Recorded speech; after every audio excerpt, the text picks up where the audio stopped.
Chers amis, bienvenue dans ce nouvel entretien. Je suis très heureuse de vous retrouver aujourd'hui. Et alors pour ceux qui découvrent Storia Voce est une chaîne de podcast gratuit. Et ici, on parle d'histoire. On parle d'histoire avec les meilleurs spécialistes et avec ceux qui l'écrivent. Pour avoir accès à tous nos contenus et toutes nos vidéos, puisque vous savez que maintenant, nous filmons nos entretiens, n'hésitez pas à vous abonner. Et puis c'est aussi une manière de nous soutenir. Autre manière de nous soutenir, faire un don. Vous trouverez le lien pour faire le don dans le lien qui est en description de ce podcast. Je suis heureuse aujourd'hui de vous retrouver pour parler économie et plus précisément histoire économique. Est-ce que les Français vivaient mieux à la Renaissance qu'au Moyen-Âge, comme souvent cette image d'Épinal nous le suggère? Est-ce que le rayonnement d'un pays, et puis particulièrement de la France, dépend de sa prospérité? Est-ce que la richesse d'un État coïncide avec celle de ses sujets?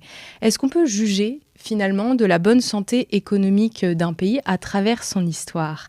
Est-ce que cette bonne santé économique, elle est due au taux d'urbanisation, au progrès matériel, à la démographie? Et puis, on va voir aujourd'hui que, en lisant cette histoire de France à travers un angle économique, on peut reconsidérer un petit peu les périodicités et dégager de nouveaux temps forts qu'on avait peut-être un peu mis de côté avec la chronologie traditionnelle. Et puis pour parler de ce vaste sujet, je vais m'appuyer sur l'histoire économique de la France, de la Gaule à nos jours, qui est une très belle synthèse que vient de publier Charles Serfati, qui est notre invité aujourd'hui. Bonjour. Bonjour. Merci d'avoir répondu à notre invitation. Vous avez un doctorat en économie et vous êtes aujourd'hui économiste à la Banque de France. L'histoire économique de la France, c'est votre premier livre. Vous avez seulement 31 ans et il y a à peu près 600 pages, je crois, 500 pages d'histoire économique où vous balayez toute cette histoire de France. Je précise d'ailleurs que pour ceux que le livre intéresse, que c'est écrit d'une manière très fluide et c'est très agréable quand on n'est pas forcément très fort en économie de se plonger dans cette histoire de France avec des termes finalement qui sont accessibles à tout le monde. Alors une première question générale, Charles Serfati, qu'est-ce que l'histoire économique ? L'histoire économique, c'est l'histoire qui essaie de répondre à toutes les questions que vous avez posées en préambule d'une certaine manière. C'est cette discipline qui se préoccupe du niveau de vie, du confort, du commerce et d'autres caractéristiques matérielles de la société, des sociétés du temps passé. Peut-être il y a peut-être un indicateur qui résume bien l'histoire économique, c'est celui de la tentative de reconstruction du revenu par habitant, ce qu'on appelle le PIB par habitant, qui nous donne une idée du confort de vie. Et donc c'est cette tentative de savoir si nos ancêtres vivaient beaucoup moins bien que nous et à partir de quel moment ils se sont mis à vivre aussi bien ou aussi mal que nous. Est-ce que lorsque vous avez écrit cette histoire économique de la France, se sont dégagées de nouvelles périodicités, des temps forts que vous aviez peut-être un peu négligés auparavant? Les périodicités de l'histoire matérielle sont nécessairement différentes de celles de l'histoire politique parce que l'histoire politique, elle se centre beaucoup sur les changements de régime pour le 19e siècle et auparavant sur les changements de droit. Les périodicités qui se dégagent vont être un peu distinctes. Par exemple, le 19e siècle, il n'y a pas véritablement de coupure après 1815. Tout simplement parce que la croissance a commencé, la croissance industrielle, la croissance matérielle, le nombre d'usines augmente, le commerce agricole croît, la productivité croît dans toute l'économie tout le long du siècle. Et il n'y a pas de grosses ruptures qui se dégagent. On peut parler des cycles financiers, des crises financières qui font des petites dentures sur la courbe de la croissance, mais sur le temps long, rien ne se dégage. De même, quand on regarde les changements d'une période à l'autre ou d'un roi à l'autre avant la Révolution française, on ne distingue pas de véritables coupures. Donc, pour donner un exemple, au Moyen-Âge, on ne vivait pas plus mal que sous la Renaissance, même si on considère que la Renaissance a été une période d'essor politique et artistique. Est-ce qu'on peut dire que l'histoire économique permet une histoire sociale, permet d'approfondir l'histoire sociale ? Oui, on peut intégrer l'histoire économique et l'histoire sociale. Ce qui est sûr, c'est que l'histoire économique est une composante importante. Savoir sur quelle base matérielle, sur quel mode de production va se construire la société et vont se faire les relations sociales. Oui. Est-ce que c'est pas difficile d'évaluer et de juger en quelque sorte de la bonne santé économique d'un pays? Comment est-ce que vous avez fait pour considérer que le pays allait bien économiquement à telle période et un petit peu moins à à l'autre.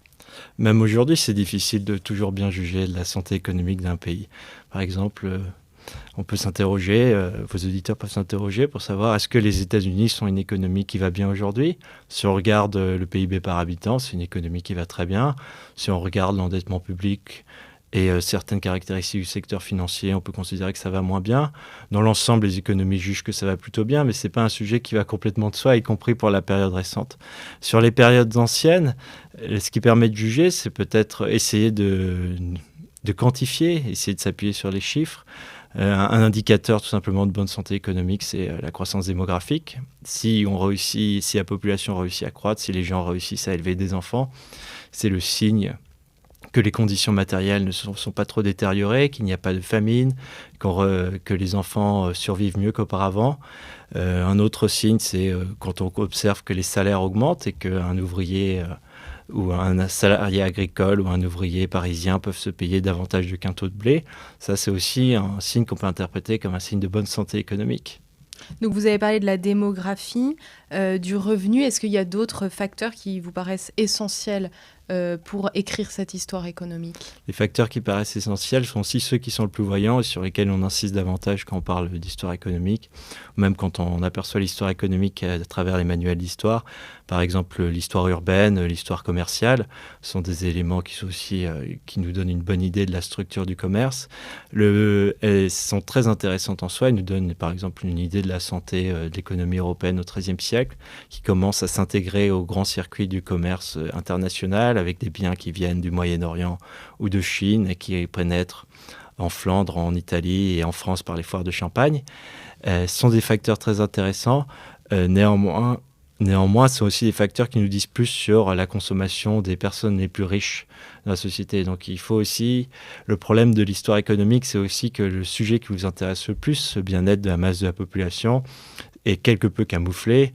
On essaie de l'approximer en s'appuyant sur des sources qui sont malheureusement parcellaires. Il n'y avait pas d'INSEE au Moyen-Âge, ni même à l'époque moderne. Et au XIXe siècle, on commençait à accumuler des statistiques, mais ce n'était pas non plus comme aujourd'hui. Donc on s'appuie forcément sur des sources un peu plus parcellaires. Alors quand on pense à l'histoire économique, on pense systématiquement au 19e, voire au 20e siècle, et notamment à la révolution industrielle. Bon, là, vous parlez évidemment de l'histoire de France depuis l'Antiquité, mais est-ce qu'on peut parler de croissance avant la révolution industrielle ? La question intéresse beaucoup les économistes, et pour le cas de la France, la réponse va être généralement non. Donc je me suis appuyé sur une reconstitution du PIB par habitant à partir de données de salaire qui comparent les données que nous avons sur le travail salarié avec les prix du blé. Et on n'observe pas de réelle croissance du revenu par habitant avant la fin de la période révolutionnaire en 1815. Donc une stagnation assez générale. Les économistes s'interprètent de manière assez simple. Ils disent qu'avant le 19e siècle, en tout cas avant le 18e siècle, voire avant le 17e siècle pour l'Angleterre, parce qu'il y a des débats sur la nature de la croissance en Angleterre et sur sa datation. Avant cette période, toute l'économie mondiale, tous les pays du monde vivaient dans un régime malthusien. L'idée était que chaque fois qu'il y avait un progrès technique qui permettait d'améliorer le niveau de production, chaque fois qu'on développait de nouvelles machines, chaque fois qu'on créait de nouveaux moulins, cela faisait croître la productivité sur le temps court, mais cette croissance de la productivité allait être absorbée par la démographie. Parce que les gens avaient un niveau de vie plus confortable, ils se mettaient à faire davantage d'enfants, c'était la théorie de Malthus, et cette croissance démographique forçait à augmenter la production agricole, et on devait défricher de nouvelles terres, et les terres que l'on défriche et que l'on ne cultivait pas avant, ce sont en général les terres de moindre qualité. Et donc la hausse de productivité obtenue grâce au progrès technique va être en quelque sorte annulée par la croissance démographique qui nous force à cultiver de moins bonnes terres. Cette théorie a un pouvoir explicatif très fort, elle est généralement acceptée par les économistes. Ce paradoxe étant qu'au moment précis où elle est énoncée par Malthus, elle cesse d'être vraie. C'est-à-dire, avant le XVIIIe siècle, il y a eu des périodes de croissance démographique. Donc, par exemple, les estimations sont un peu sujettes à débat, mais on pense que la Gaule est passée de 5 ou 10 millions d'habitants à 20 millions d'habitants au XIIIe siècle, avant la peste noire, au début du XIVe siècle, dans la première moitié du XIVe siècle. Et on pense et on sait, pour le coup, ça, on a des sources démographiques plus solides, que la population française est passée de 20-22 millions d'habitants à 29 millions au début du XVIIIe siècle, à 29 millions d'habitants à la veille de la Révolution française. Donc il y a eu des périodes de croissance démographique, de progrès démographique soutenu. On pense qu'elle s'appuyait en partie, par exemple, sur cette deuxième période que j'ai citée, sur le progrès du commerce, qui permettait de davantage se spécialiser. Mais le salaire moyen, le revenu par habitant, n'a pas véritablement connu de progrès dans ces mêmes périodes. Donc c'est très difficile de parler de croissance avant le XVIIIe siècle. Tout au juste, peut-on distinguer des périodes où le niveau de vie est un peu plus élevé que dans les périodes qui précèdent, voire les périodes qui suivent. Donc un exemple qu'on cite souvent, c'est après la peste noire, les salaires ont beaucoup augmenté. C'était parce que c'était plus difficile d'employer du monde, tout simplement parce que la population avait baissé de 50%. Et c'est une période en Angleterre, peut-être en France, surtout les périodes qui suivent aussi la fin de la guerre de Cent Ans, 1450, où le niveau de vie, le revenu était plus élevé qu'auparavant. Mais de là à parler de croissance, ce serait pousser un peu loin parce que le niveau de vie n'augmente plus une fois qu'il a atteint un certain palier et il recommence même à diminuer au XVIe siècle. Alors, parlons de la France et de la spécificité française qui touche à la fois sa géographie et sa démographie. Et vous citez, je le crois, en introduction, Paul Vidal de la Blache, qui dit, au sujet de la France, la contrée sise au rapprochement des deux mers. Est-ce que pour vous, la spécificité de la France, notamment dans son histoire économique, c'est sa situation ? Oui, tout à fait. Donc, je citais Paul Vidal de la Blache, comme vous le rappeliez, mais il y a également Strabon, le premier géographe grec à avoir écrit, dont nous ayons conservé des écrits importants sur la Gaule. Celui-ci mettait beaucoup l'accent sur les fleuves qui font la nature de la Gaule, qui permettent effectivement de rapprocher la Méditerranée et la façade atlantique. La Gaule a servi pour les Romains, pour les Phéniciens avant eux, quand ils ont fondé Massalia en 600 avant Jésus-Christ. Elle a servi de point d'accès à un commerce, de point d'accès par la Méditerranée au commerce avec des peuples du Nord que les Romains et les Grecs appelaient barbares. Et donc on voit tout de suite par Marseille, par Arles, vont remonter sur l'axe rhodanien toutes les marchandises venues de Grèce et d'Italie, le vin notamment, pour lesquels les Gaulois ont pris beaucoup de goût. Et cette spécificité est très, très intéressante parce qu'aussi elle fait de la France un territoire qui est à la fois sur les deux façades, avec des climats très différents, comme on l'apprend à l'école, encore une fois. La géographie joue un rôle très important sur l'économie parce qu'elle détermine les réseaux par lesquels le commerce va passer, mais également le climat. Et avoir à la fois un climat méditerranéen au sud et un climat tempéré plus caractéristique de l'Europe du Nord sur toute la façade atlantique et tout l'intérieur, ça fait que la France va avoir un mode de production particulier. Donc Marc Bloch, déjà dans les caractères originaux de l'histoire rurale française, montrait que au nord de la France, on produisait d'après le système triennal et plus près de la façade méditerranéenne, on produisait selon le système biennal. Donc le nord de la France tient un peu du monde germanique, de l'Angleterre en matière de mode de production. Le sud est plus proche du monde méditerranéen. Ça se marque dans le droit aussi, le droit coutumier du nord est particulier à la moitié nord de la France, tandis qu'il y a une tradition de droit écrit qui a bénéficié de l'apport du droit romain et notamment y compris de Justinien jusqu'à la Révolution française. Ça s'est marqué dans les modes de vie familiaux, avec notamment les règles sur la répartition de l'héritage.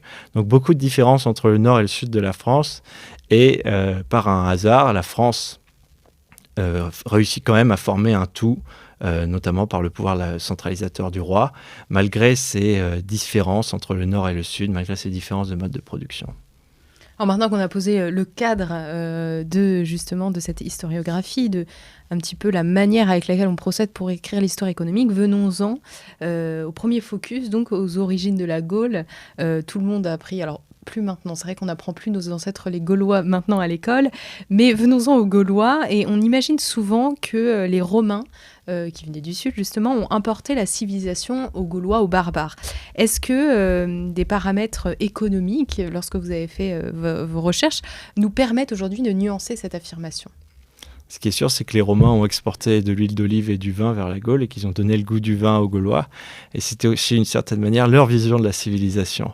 Maintenant, parler de progrès économique très important sous la conquête romaine, ce serait exagéré. Je citais même un livre qui disait que l'écart entre Italie, un livre populaire qui disait que l'écart économique entre la Gaule et Rome était à peu près celui qui existerait aujourd'hui entre le Burundi et les États-Unis. C'était pas du tout vrai. La Gaule, en fait, est, de ce qu'on en sait, à peu près aussi développée que Rome, tout simplement parce que le niveau de vie est très proche. La différence en faveur de l'Italie romaine, c'est qu'elle est très urbanisée. Donc ça veut dire notamment beaucoup de commerce artisanal spécialisé, mais ça ne se traduit pas nécessairement par un meilleur niveau de vie pour la masse de la population. La Gaule est un territoire qui n'est pas entièrement constitué de forêts, contrairement aux clichés qu'on en avait. Elle est en fait assez densément peuplée, ou plutôt le peuplement est réparti sur tout le territoire. Une grande partie du territoire est défrichée. Les Gaulois se nourrissent notamment de viande. Et de ce qu'on peut en juger, parce que c'est toujours sujet à caution, mais les ossements nous montrent une population gauloise qui est en fait plus grande que la population romaine, ce qui nous montrerait que les Gaulois vivaient peut-être mieux que ne vivaient les Romains. Et aussi, ce qui est intéressant, c'est la participation à la civilisation ou à l'économie romaine, en fait, précède la conquête par Jules César. Quand Jules César conquiert la Gaule transalpine, la Gaule chevelue, donc tout en sachant que la façade méditerranéenne appartient déjà à la Gaule au moment où il la conquiert. Donc quand il conquiert toute la Gaule dans la décennie 60-50 avant Jésus-Christ, il conquiert en fait un territoire qui s'est déjà intégré à l'économie méditerranéenne. Donc il y a déjà eu la fondation de Massalia en 600 avant Jésus-Christ. On voit qu'il y avait déjà un commerce assez dense avec les Phocéens à cette époque. Et il y a en plus plusieurs siècles qui sont écoulés, notamment les marchands romains qui ont beaucoup pénétré à l'intérieur de la Gaule, qui ont remonté tout l'axe rhodanien. Et on commerce beaucoup les biens italiens, on échange beaucoup. Et il y a déjà des sites proto-urbains gaulois où on consomme également du vin romain. Donc avant la conquête par Jules César, la Gaule appartient déjà à cet ensemble économique méditerranéen. Et la conquête va faire qu'acter cet état de fait, finalement, il n'y aura pas de grosse accélération du processus. Donc il n'y a pas de modification après la conquête dans l'agriculture ou dans les modes de vie et justement par rapport au niveau moyen de chaque habitant. Il n'y a pas une évolution ? Je me concentrais sur le commerce. On observe, si on essaie d'évaluer le commerce, donc pour ça il y a un instrument assez simple que j'utilise dans le livre, c'est s'appuyer sur les épaves. Les épaves de navires qu'on a retrouvées sur la façade méditerranéenne française, dans toute la Méditerranée. On ne voit pas de croissance importante du nombre d'épaves avant et après la conquête de Jules César si on essaie de faire la datation des épaves qui ont été retrouvées. Il y a quand même une modification du cadre de vie gaulois par les Romains avec l'urbanisation. Les Romains transforment beaucoup de sites gaulois en villes, ce qu'on appelait les sites proto-urbains, ce que les archéologues appellent parfois sites proto-urbains, deviennent de véritables villes avec concentration monumentale, des monuments en pierre, notamment des cirques, des théâtres. Donc toutes infrastructures qui sont assez impressionnantes, qui ont laissé des traces, on peut penser à nos aqueducs, mais qui ne préjugent en rien de la qualité de vie à l'époque romaine. Ce n'est pas parce qu'on vit mieux en ville que la masse de la population qui n'est pas urbaine, plus de 90% de la population gauloise habite hors des villes, même après la conquête romaine. Ce n'est pas parce que les villes sont plus monumentales, qu'elles ont des monuments en pierre, que nécessairement on vit mieux en dehors des villes. Et par exemple, les Gaulois construisaient beaucoup de leurs habitations en bois, ce qui fait qu'on a peu de traces archéologiques de leurs habitations, mais le bois est en fait un excellent isolant dans toutes nos contrées du Nord. Donc ce n'est pas nécessairement un signe d'infériorité de leur civilisation, c'est plutôt une apportation d'une certaine monumentalité romaine qui a lieu avec la conquête romaine. Alors finalement, qui est sorti gagnant de cette conquête ? Les Gaulois, les Romains, un peu les deux ?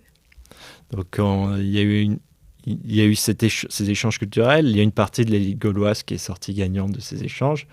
Dans la guerre des Gaules, on sent qu'il y a des tensions entre les différents peuples gaulois, notamment les Éduins même s'ils finissent par rallier les Arvernes de Vercingétorix. Donc les Éduins sont plutôt en Bourgogne, tandis que les Arvernes occupent l'Auvergne. Les Éduins sont plus réticents et finalement acceptent plus facilement d'être alliés, d'être conquis par Jules César à la fin de la guerre. Donc il y a ces tensions qui existent et on voit que certains peuples, par leur position géographique, donc les Éduins, ils sont au bout de la chaîne de l'axe rhodanien qui finalement commerce avec Rome, tandis que les Arvernes en Auvergne sont un peu plus isolés. Et ont peur de voir leur butin, tout leur or repris par Jules César. Donc il y a une répartition des gains qui est différente. Donc à l'intérieur de la Gaule, il y a des gagnants et des perdants, c'est très clair. Et chez les Romains, il y a aussi un gagnant très net, Jules César, qui d'ailleurs a rapporté de Gaulle un important butin d'or au point que le prix de l'or a baissé après la conquête, le prix de l'or a baissé à Rome lorsqu'il est revenu. Et il y a également aussi ses alliés politiques et les colons italiens qui ont pu s'installer dans certaines terres gauloises.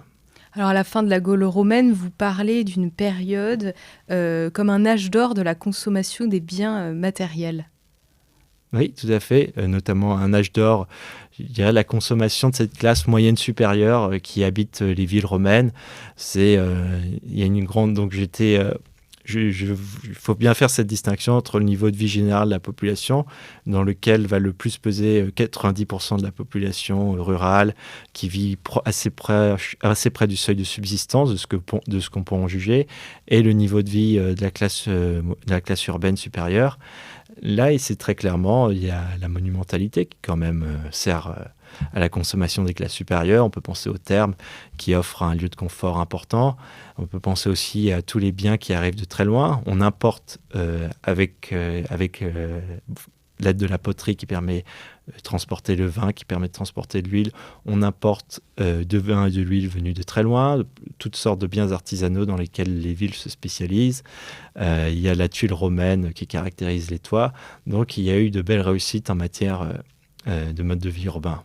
Et ça, c'est l'archéologie qui nous permet de le savoir. Oui, exactement, c'est l'archéologie. Tous les progrès que nous avons faits aussi, pas seulement l'archéologie des grands sites comme Alésia, qui donne quand même des indices économiques, mais surtout l'archéologie des villes, des villages. On peut aussi citer l'exemple de l'archéologie aérienne. Donc, par exemple, tout à l'heure, quand je disais qu'on sait que les Gaulois étaient assez bien répartis sur tout le territoire et qu'il n'y avait sans doute pas de grandes forêts, on le sait en partie grâce aux prises de vue depuis les hélicoptères qui permettent de voir les bases des anciennes maisons en été. Est-ce que l'histoire économique, c'est aussi l'histoire de l'alimentation ? Oui, tout à fait. L'alimentation est un des principaux secteurs économiques pendant toute la période qui précède les révolutions industrielles au XIXe siècle. Donc se nourrir, ça a toujours été un de nos principaux besoins. Encore aujourd'hui, même si l'alimentation pèse moins dans notre PIB qu'au XVIIIe siècle, elle joue un rôle tout aussi crucial. Donc se nourrir, bien grandir, être en bonne santé, ce sont des caractéristiques essentielles. Et le mode de production de la nourriture va avoir un rôle déterminant sur tout le progrès économique. C'est vraiment le progrès agricole qui va en grande partie déterminer les progrès du reste de l'économie, même au XIXe siècle. D'ailleurs, on parle de révolution industrielle, mais cette révolution industrielle s'appuie en grande partie sur des grands progrès de l'agronomie. On a parlé au début de notre entretien de la spécificité française et puis des deux pôles dynamiques au nord et au sud. Et à la fin de l'Antiquité et au début du Moyen-Âge, alors je fais une parenthèse, mais le Moyen-Âge dure 1000 ans. Là, on est à peu près autour du IVe siècle. Vous parlez d'une bascule entre la Méditerranée et le nord de la France. Oui, cette bascule, elle va s'opérer entre le IVe et le IXe siècle. Elle avait été bien vue par l'historien Henri Pirenne. Donc là, encore une fois, je parle du commerce, du grand commerce aussi, commerce à longue distance qui concerne une partie réduite de la population. Mais c'est tout de même quelque chose de très important. Cette bascule, c'est que le grand luxe pour un urbain au IVe siècle, c'est encore de consommer des biens méditerranéens. Et ça va être encore le cas au Ve, même après la chute officielle de l'Empire romain en 476, de l'Empire romain d'Occident. La Gaule reste intégrée à l'économie méditerranéenne. L'exemple que cite Henri Pirenne, c'est Grégoire de Tours, qui consomme beaucoup de vin de Gaza, enfin qui a dit beaucoup aimer le vin de Gaza. Donc dans l'esprit de Grégoire de Tours, on boit du vin de Gaza même au nord de la Gaule. Et ceci, ça va disparaître progressivement. Donc un indice qu'avait déjà repéré Henri Pirenne et qui a été confirmé, c'est les papyrus. on écrit encore sur papyrus au VIe siècle, au VIIe siècle en partie. Et le paradoxe que cela crée, c'est qu'on a l'impression qu'au VIe et au VIIe siècle, c'était les temps barbares où on avait cessé d'écrire, tandis qu'il y aurait une renaissance carolingienne, on aurait remis l'écrit en valeur. Pourtant, les quelques traces écrites qu'il nous reste du VIe siècle, ce sont notamment des formulaires administratifs qui sont la preuve que l'administration de l'État mérovingienne en fait, faisait beaucoup d'actes administratifs et avait une culture importante de l'écrit. Il y avait encore une pratique importante de l'écrit à l'époque mérovingienne. Et tout d'un coup, le papyrus va disparaître. Tout d'un coup, en fait, non, c'est plus progressif. Au 7e siècle, on a des indices qu'il y a de moins en moins de papyrus et Charlemagne va acter cela en favorisant l'écriture sur parchemin. Et c'est ce qu'on appelait la Renaissance carolingienne, comme je disais. Et cette disparition du papyrus, ça vient du fait qu'il n'y a plus de commerce méditerranéen. Les liens se sont distendus entre la façade méditerranéenne de la France et de l'Italie et l'Empire romain d'Orient. Il y a moins de commerce de grandes villes favorisé par Constantinople, qui est encore un pôle dynamique dans cette période.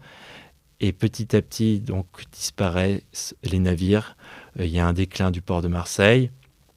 C'est favorisé aussi par la peste justinienne, qui est une terrible épidémie qui arrive à cette période. Et donc, la conséquence, c'est que le commerce méditerranéen est beaucoup plus faible qu'auparavant. Les villes du nord de la Gaule ne sont plus connectées avec les biens méditerranéens. Et le pôle dynamique va passer au nord, comme vous le disiez. Et c'est notamment la Frise, qui est certes assez modeste d'un point de vue urbain et dynamique, mais c'est la Frise qui est le centre de gravité économique de l'Empire carolingien. Et donc le passage des Mérovingiens aux Carolingiens au 8e siècle, c'est aussi le moment où l'État reconnaît, où la puissance politique reconnaît que le Sud, sur lequel s'appuyait beaucoup le pouvoir mérovingien, n'est plus le centre de gravité économique de l'Europe, du commerce, et il bascule véritablement au nord. Donc Aix-la-Chapelle, c'est beaucoup plus proche de la façade du nord de la façade vers de la mer du Nord, que la Méditerranée. Et c'est en partie cela que reconnaît, c'est en partie cela qui se produit avec la transition entre mérovingiens et carolingiens.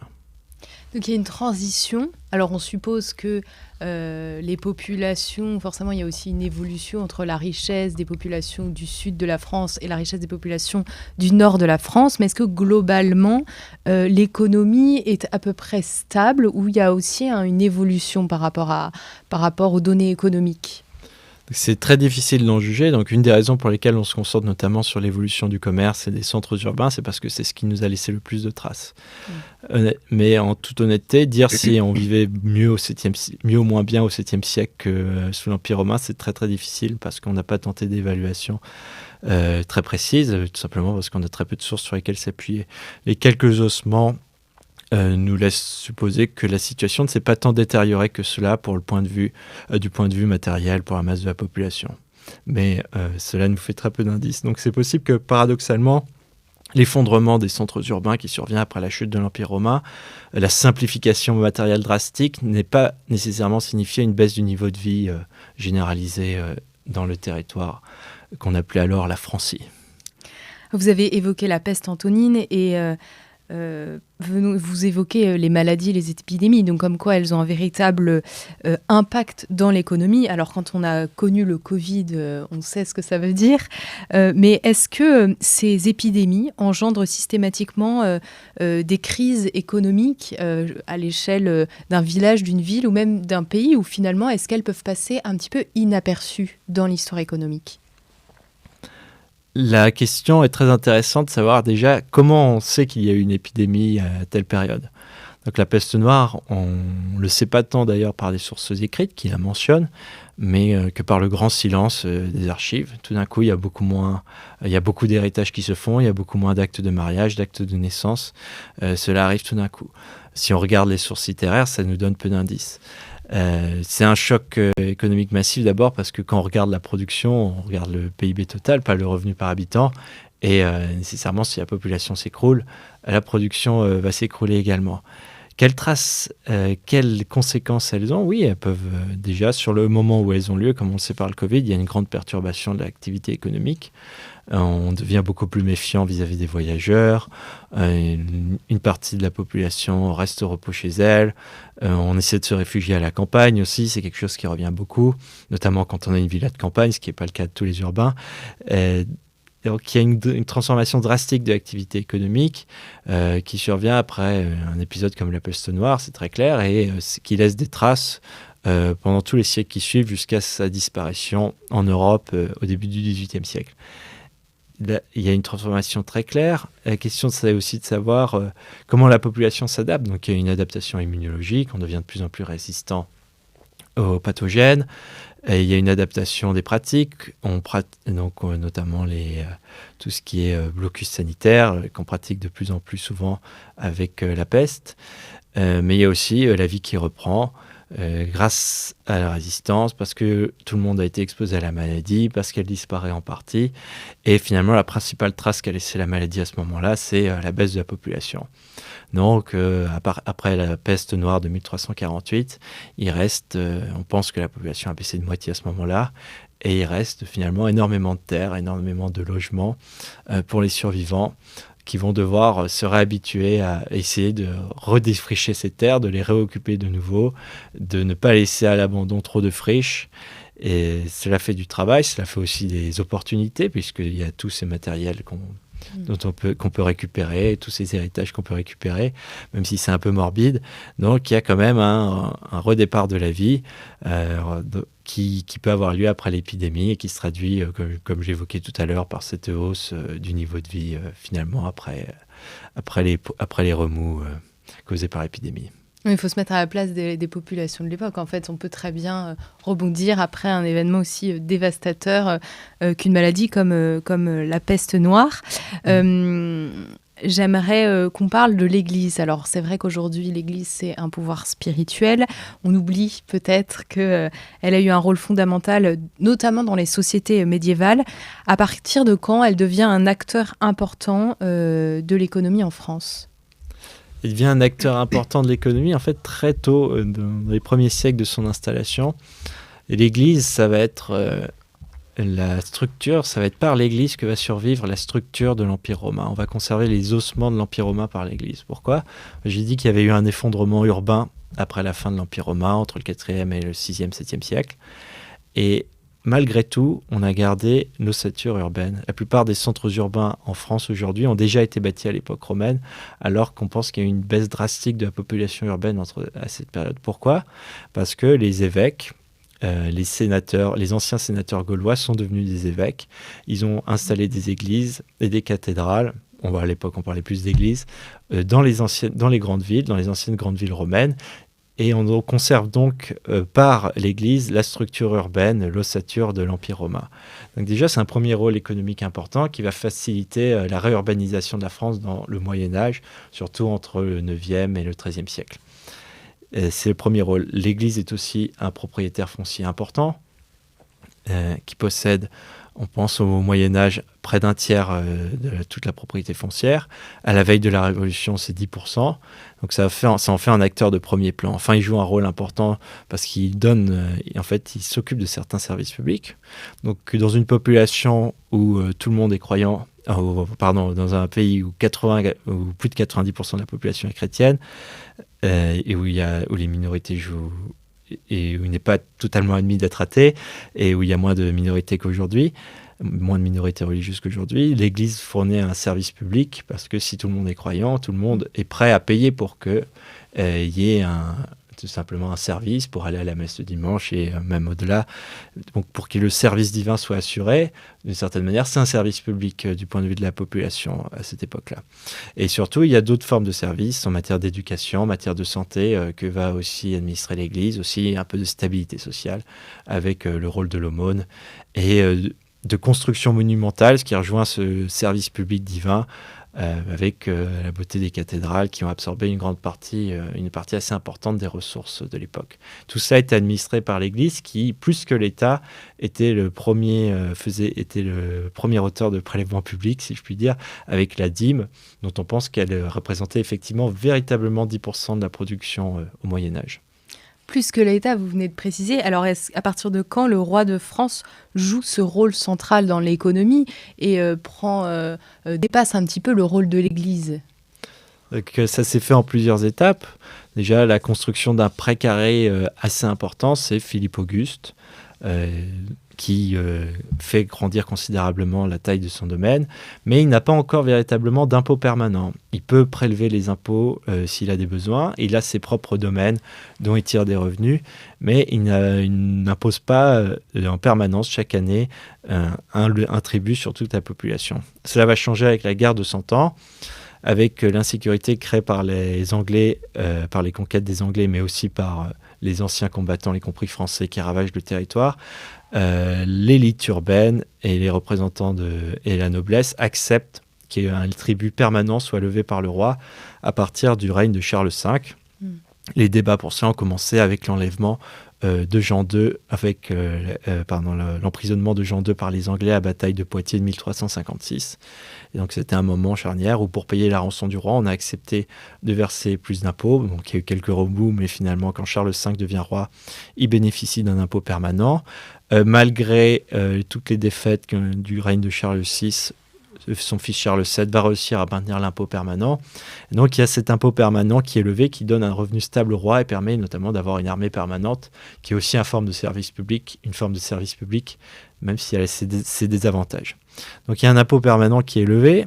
J'ai essayé d'estimer ce que ça représentait en pourcentage de la production dans le livre, en reprenant les calculs qui avaient été faits par d'autres, en les regroupant. On obtient quelque chose entre 1 et 2% en fonction des années. Peut-être on s'est rapproché de 2% après Charles V, et avant Charles V, on était en dessous de 1% régulièrement. Donc 2% de la production nationale, aujourd'hui ce chiffre est au-dessus de 40%. Donc naturellement, il y a beaucoup d'écart entre la taille de l'État à l'époque en proportion de l'économie et aujourd'hui. Mais malgré tout, ces 2%, c'est assez substantiel, surtout dans une économie où, comme je disais, on est très proche du seuil de subsistance. Donc, payer quelques pourcents de son revenu à l'État, ça reste un effort très, très important. Et ça va grandir, ça va croître sous Richelieu. On va atteindre 5% du revenu de la production prélevé en impôts à partir du règne de Louis XIII. Et ça va encore un peu augmenter avant la Révolution qui va permettre à ce chiffre de dépasser 10%. Donc c'est dans cette période, entre le règne de Louis XIII et la Révolution, que l'État va commencer à jouer un rôle plus important que l'Église en matière, ne serait-ce que de services publics compris au sens large. Oui, c'est intéressant de le préciser parce que c'est pas si évident quand on ne connaît pas bien cette histoire médiévale. Est-ce que le rayonnement de la France coïncide avec la prospérité de son pays et la bonne santé économique de l'État et de ses habitants ? C'est une question très intéressante et c'est peut-être le paradoxe que je ne connaissais pas avant d'écrire le livre qui m'a sauté aux yeux en remettant en sorte des faits qui sont d'ailleurs connus en toute modestie. C'est que le moment où la France est la plus forte, le moment où la France est la plus forte en Europe du point de vue militaire et géopolitique, c'est tout simplement le moment où sa population est la plus nombreuse par rapport aux autres États. Donc ce qui fait que Louis XIV peut se permettre de toiser de haut tous les autres chefs d'État européens et convoquer chez lui ceux qui lui font des affronts comme le Doge de Venise, c'est le fait qu'il est il est le seul roi à avoir une population aussi nombreuse. La France a plus de 20 millions d'habitants sous son règne et il lève un impôt permanent sur cette population. Les autres États sont beaucoup plus petits dans le reste de l'Europe, et notamment l'Angleterre a 4 fois moins d'habitants que la France à l'époque. Donc il y a cette puissance économique, cette puissance du roi qui tient tout simplement du grand nombre de la population. Pierre Goubert avait écrit un livre qui s'appelait Louis XIV et 20 millions de Français, qui a beaucoup de sens, mais un des sens de ce livre, c'est aussi que ce sont les 20 millions de Français qui font la force de Louis XIV. Mais la France a une économie beaucoup moins brillante que la Hollande ou que l'Angleterre, qui sont cependant beaucoup moins peuplées. Et donc, tant que la France conserve son avantage démographique sur les autres puissances européennes, l'État en France va bénéficier d'une grande puissance géopolitique. Mais en revanche, à partir du XVIIIe siècle, à partir du milieu du XVIIIe siècle, la France va connaître un phénomène très intéressant, c'est qu'elle va connaître une baisse de sa natalité, qui est arrivée de manière beaucoup plus précoce que dans le reste de l'Europe. Au début du XVIIIe siècle, la mortalité commence à baisser partout en Europe, et donc la population croît partout en Europe, y compris en France. Mais la différence entre la France et les autres pays, c'est que la natalité, le taux de croissance de la population va commencer à baisser en France dès 1750. Et c'est une conséquence très importante sur la part relative de la population française en Europe. Donc pour donner un exemple plus parlant, si la population française avait cru au même rythme que celle de l'Angleterre à partir de 1750, nous serions aujourd'hui 240-250 millions de Français. Donc c'est dire l'importance de cette transition démographique précoce en France, c'est qu'elle a privé la France, elle a privé en tout cas le roi de France et ses dirigeants, ses successeurs, d'un surplus démographique sur le reste de l'Europe qui faisait sa gloire. Néanmoins, au moment où la France connaît la transition démographique, même si elle devient moins puissante que le reste de l'Europe, elle va aussi nouer avec une croissance durable du revenu par habitant. Donc j'ai estimé que ça commençait à croître à près de 1% par an à partir de la fin de la période révolutionnaire en 1815. Donc Napoléon, c'est le dernier dirigeant à avoir pu mener la guerre contre toute l'Europe. Et un siècle plus tard, en 1914, la France n'aurait jamais pu mener la guerre contre l'Angleterre, la Russie et l'Allemagne, parce qu'elle était beaucoup moins peuplée que toutes ces puissances. Elle est obligée d'avoir des alliances pour espérer pouvoir gagner la Première Guerre mondiale. Ce qui n'était pas le cas à l'époque napoléonienne. Donc on peut penser qu'il y a une forme de déclin de la puissance française, et c'est vrai d'ailleurs, il y a un déclin de la puissance militaire française. Néanmoins, ce déclin n'avait pas du tout coïncidé avec un déclin de l'économie française vu du point de vue des Français, parce que le niveau de vie a considérablement cru en France entre 1815 et 1914, au moment même où la part de la population française en Europe baissait. Il nous reste quelques minutes, mais j'aimerais qu'on parle un petit peu du XXe siècle. Vous venez de dire que de parler de la démographie donc au XIXe, XXe siècle, et vous dites aussi dans votre livre que c'est après 1815 et 1945 que la France a connu ses plus grands épisodes de prospérité. Alors, est-ce que la guerre est mère de richesse ? La guerre, déjà, quand la guerre se termine, il y a un rebond de l'économie naturelle parce que la guerre fait peser une pression sur la production, on fait augmenter l'imposition, on donne des fins non productives, non utiles à une grande partie de la production et on force tout simplement à détourner une partie de l'effort humain vers la construction d'outils de guerre qui permettent surtout de détruire chez les autres, et on ne subit plus les destructions des autres aussi quand la guerre se termine. Donc évidemment, il y a une forme de rebond, mais cela est allé un peu au-delà. Donc les deux épisodes sont un peu différents, je vais me permettre de les distinguer. Je ne pense pas qu'il y ait de loi générale qui dit que quand la guerre se termine, on a nécessairement de grands progrès.